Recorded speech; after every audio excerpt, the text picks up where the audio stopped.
The Brett Kavanaugh attempted assassination was on the 20th page of the New York Times. The 20th page.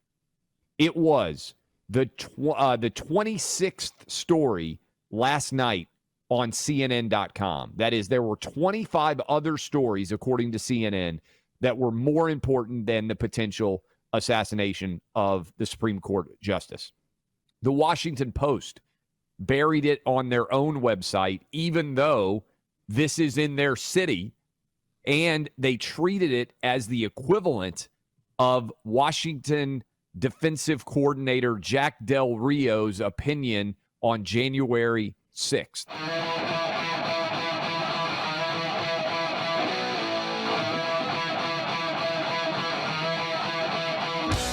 I want to hit you with this. Yesterday we talked a lot about the attempted assassination of Supreme Court Justice Brett Kavanaugh. And one of the conversations that we had, and I think Carol Markowitz said it in the first hour with us, and she broke a lot of the news here, was she said, I really hope I'm wrong, and I'm paraphrasing her, but I really doubt whether the media will even cover this as a legitimate news story. So let me just refresh, because there are tens of millions of people, not you guys, because you're thankfully listening to people who speak truthfully to you every day. There are tens of millions of Americans that will never know that Brett Kavanaugh, that there was an attempted assassination of him by a left-wing lunatic who wanted to kill Brett Kavanaugh so that the Roe v. Wade opinion, draft opinion, never became law. Here I'm reading from the Wall Street Journal. This guy showed up at Brett Kavanaugh's house, dressed in black, after midnight, 1:45, had a suitcase, a backpack, a Glock 17, 2 magazines, and ammunition, pepper spray, a tactical knife, hammer, screwdriver, crowbar, zip ties, and duct tape, said he wanted to assassinate a Supreme Court justice. This has never happened before in modern American history that we've even had a situation like this arise.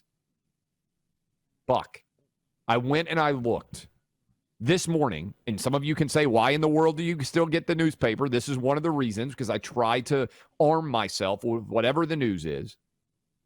The Brett Kavanaugh attempted assassination was on the 20th page of the New York Times. The 20th page. It was the 26th story last night on CNN.com. That is, there were 25 other stories, according to CNN, that were more important than the potential assassination of the Supreme Court justice. The Washington Post buried it on their own website, even though this is in their city, and they treated it as the equivalent of Washington defensive coordinator Jack Del Rio's opinion on January 6th. They are doing a rig job here, Buck, of all rig jobs. And this is important because there are tens of millions of people, maybe even over 100 million people, who will never know that this story ever existed, who will never be aware, when you hear all this talk about domestic right-wing extremism and white supremacy and everything else, they'll never know that a left-wing crazy person tried to assassinate a sitting Supreme Court justice to avoid his opinion becoming law in this country, and also to allow Joe Biden to appoint his replacement. This is, to me, one of the biggest stories in judicial history, and it's being completely buried. One of the most powerful tools of propaganda that the Democrat-aligned corporate media has is, as we often discuss, what to cover, what not to cover, which is what you're getting into now. But as a subset of that, as a secondary component of that decision, also, when does the coverage indicate collective guilt or blame? And when is it just an aberrant? When is it a one-off? This isn't something that we need to look at too closely. You see this all the time, right? There's a shooting incident.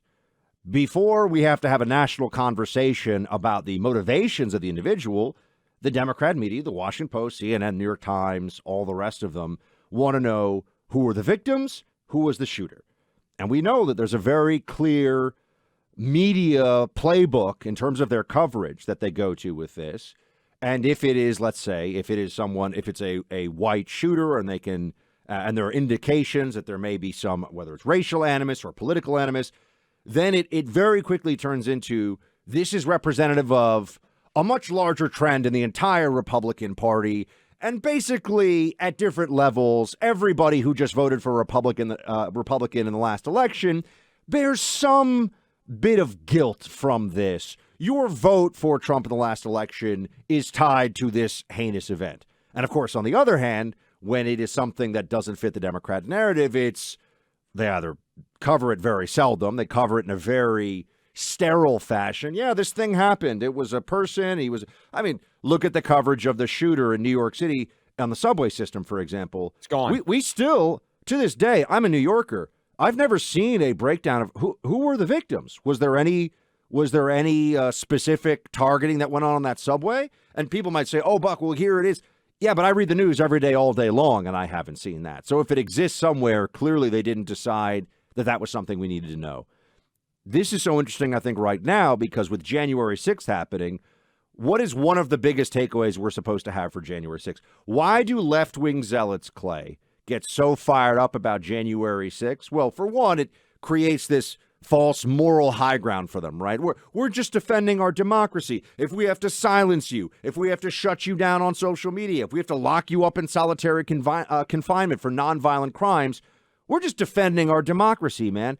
That's one part of it. But another is that they want the perception to be, and certainly they're fostering this among Democrats, that the entire Republican Party is guilty of whatever happened, of everything that happened on that day, which is why they lied, of course, about 5 police officers dying from it in the very beginning of it, why they continue to push this. You, me, everyone listening to this who voted for Trump, according to the Democrat narrative, is partially responsible for what happened on January 6th.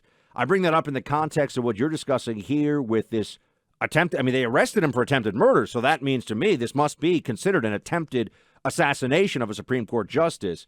They are dropping the firewall here with, all of our, Chuck Schumer and Pelosi and Biden and the White House, all the things they said about fundamental assault of women's rights and the enslavement of women's wombs and all this stuff. None of that contributed to this situation. So they are free of the environment that can cause violence, and any violence that can be associated with the right, every single one of us is supposed to be held guilty for. This is one of their primary tools of political propaganda.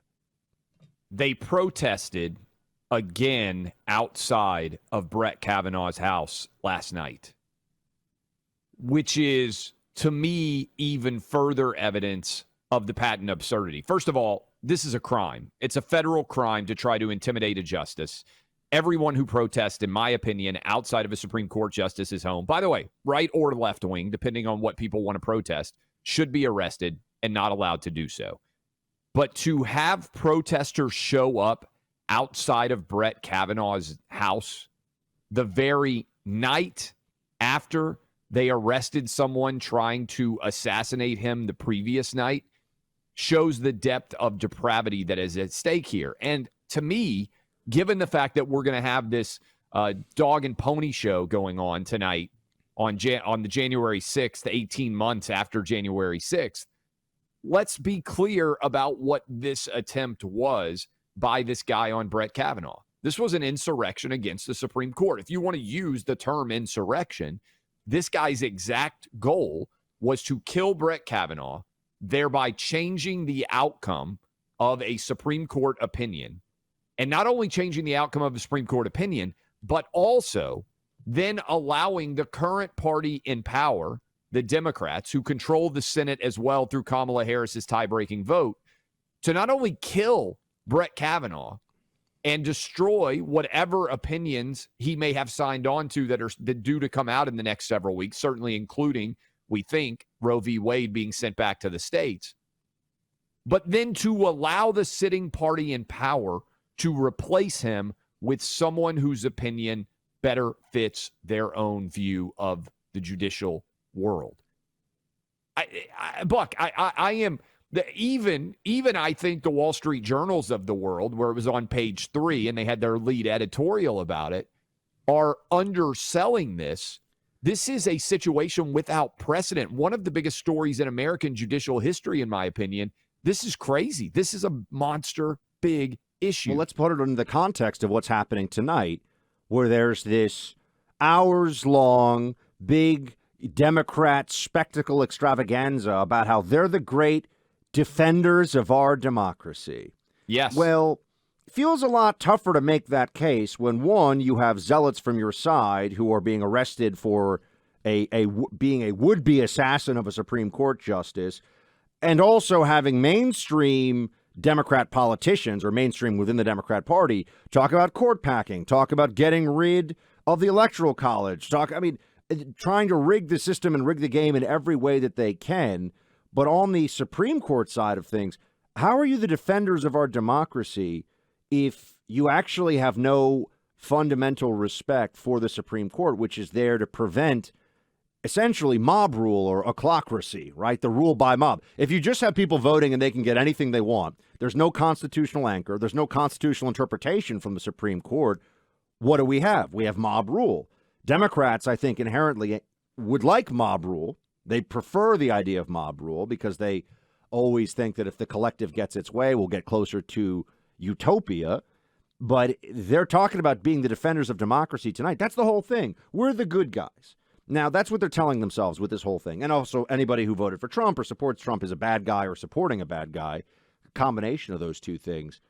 Are they really the defenders of democracy when they're the ones that have put? It was a leftist that leaked that Supreme Court decision. It's a leftist that's been arrested for being a would-be assassin of a Supreme Court justice. It is Democrat politicians who have had to apologize for wildly over-the-line rhetoric about justices like Kavanaugh and others. They're the defenders of our democracy. These people are delusional. I mean, but it's, Clay, it's really just all a version of Joe Biden walking out last night on Kimmel. I saw you pointed this. I couldn't believe, with the mask on until he's shaking hands and everything, he takes it off. These people, we're fighting against irrationality and hysteria with these libs all the time. We should also mention, and I want to talk about that Biden situation on the interview last night on Jimmy Kimmel. Of course, he fell going up the steps to fly to L.A. again. Just truly incompetent on every level. But remember, the House is having this hearing tonight on January 6th. They still haven't had the time to vote to allow additional protection to Supreme Court justices. So Nancy Pelosi's House can have primetime hearings on an 18-month-old event, a riot, one of hundreds of riots that took place surrounding the 2020 presidential election year and the George Floyd incident. And yet they still can't pass a bill that passed unanimously in the Senate to allow Supreme Court justices to be completely protected, even in the wake of an attempted assassination attempt on Justice Kavanaugh yesterday. It's just it's a level of depravity and dishonesty that, frankly, I'm not sure most of us out there right now have ever seen in our lives.